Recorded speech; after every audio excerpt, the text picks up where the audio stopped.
Hope you all are well. तो चलिए आज शुरू करते हैं हम 7th क्लास की EVS की बुक का 9th चैप्टर, ओके, जिसका नाम है शीतोष्ण घास स्थलों में जीवन।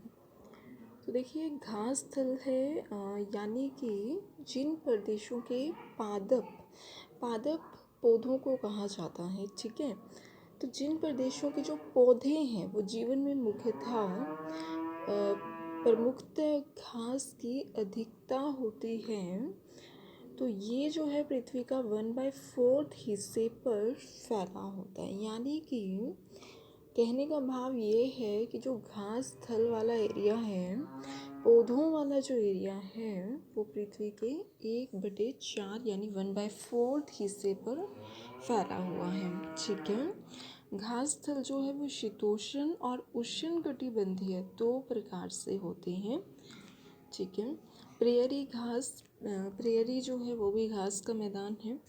उत्तरी अमेरिका यानी कि नॉर्थ अमेरिका जो कॉन्टिनेंट है, ठीक है, नॉर्थ अमेरिका जो महाद्वीप है, उसके शीतोष्ण घास स्थल को, उसका जो शीतोष्ण होता है, शीत प्लस उष्ण, ठंडा यानी ठंडा प्लस गर्म मिक्स का जो स्थान होता है, मतलब शीतोष्ण घास स्थल जो है उसको प्रेयरी घास कहते हैं, ठीक है। और ये नॉर्थ अमेरिका के कॉन्टिनेंट में पाया जाता है।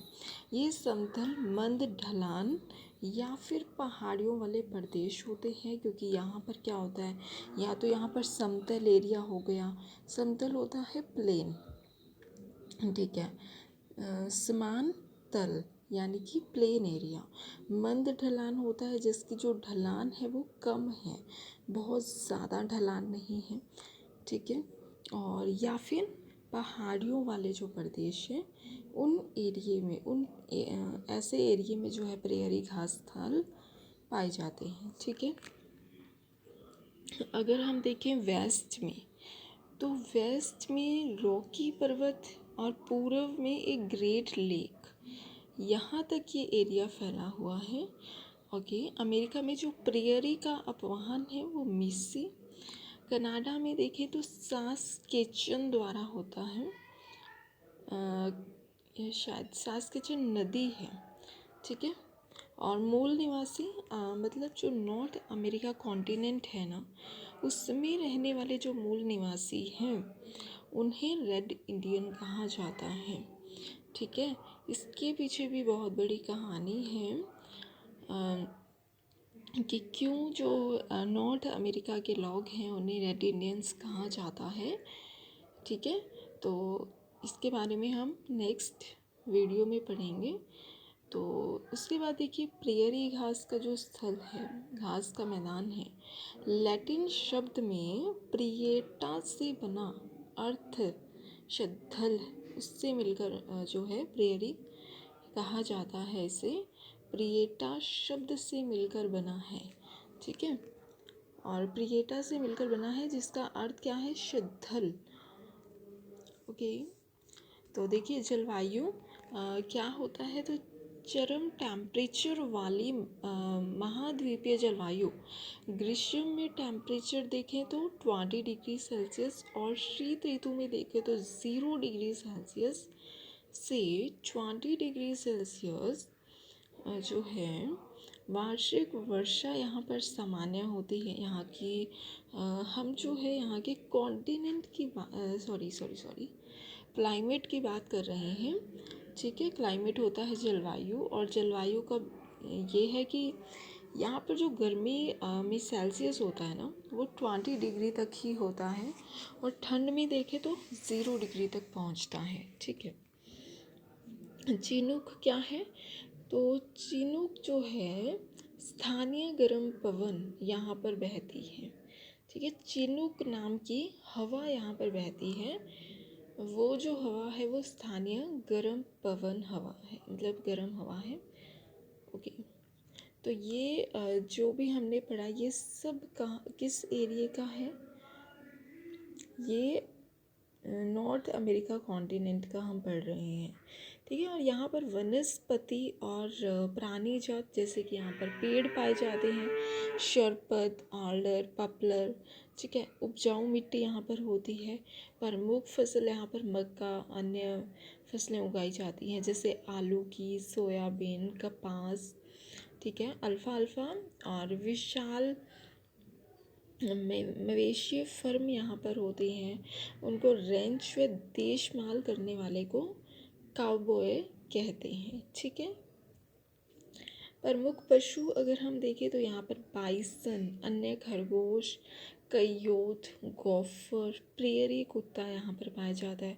अभी प्रेयरी घास स्थल ही तो हमने पढ़ा है और उसी की जगह में तो रहने वाले वनस्पति की बात कर रहे हैं हम, है ना। वनस्पति में तो फसलें हो गई, पेड़ हो गया, ठीक है।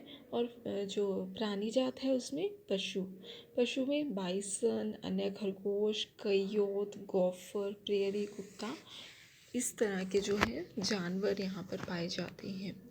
लोग परिश्रमी होते हैं, परिश्रमी होता है मेहनती, ठीक है। यहाँ के जो लोग हैं वो मेहनती होते हैं। कृषि के वैज्ञानिक विधियों जैसे कि ट्रैक्टर, हार्वेस्टर, कंबाइन का यूज़ यहाँ पर किया जाता है। कृषि के दौरान जिस भी मशीन का यूज़ किया जाता है, ठीक है, यह विश्व का धान्य घर कहलाता है। गेहूं के विशाल उत्पादन का कारण है। दुग्ध उत्पादन जो है वो एक अन्य उद्योग है, मतलब यहाँ पर दूध भी पाया जाता है। कोयला, लोहा जैसे खनिज पदार्थों के विशाल भंडार यहाँ पर पाए जाते हैं, ठीक है। गेहूँ यहाँ पर है, दूध है, उसके बाद कोयला, लोहा और खनिज पदार्थ, तथा इसे विश्व का सबसे बड़ा औद्योगिक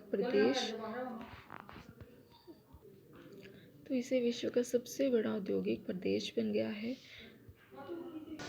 तो देखिए वेल्ड जो है यहाँ पर क्या होता है।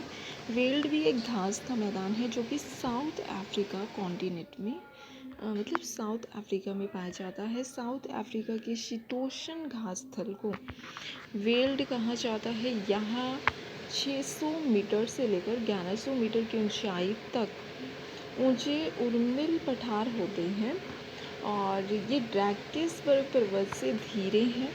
और वेस्ट में कालाहारी रेगिस्तान जो है, उत्तर पूर्व में उच्च वेल्ड है। वेस्ट में कालाहारी रेगिस्तान से लेकर नॉर्थ ईस्ट में उच्च वेल्ड है। और ऑरेंज, लिम्पोपो 2 नदियाँ यहाँ पर बहती हैं, ठीक है।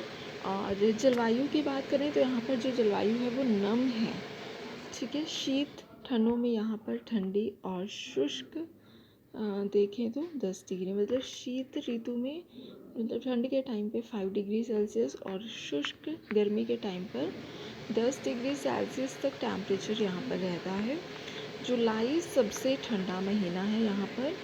साउथ अफ्रीका कॉन्टिनेंट में जुलाई का जो महीना है वो सबसे ठंडा महीना होता है।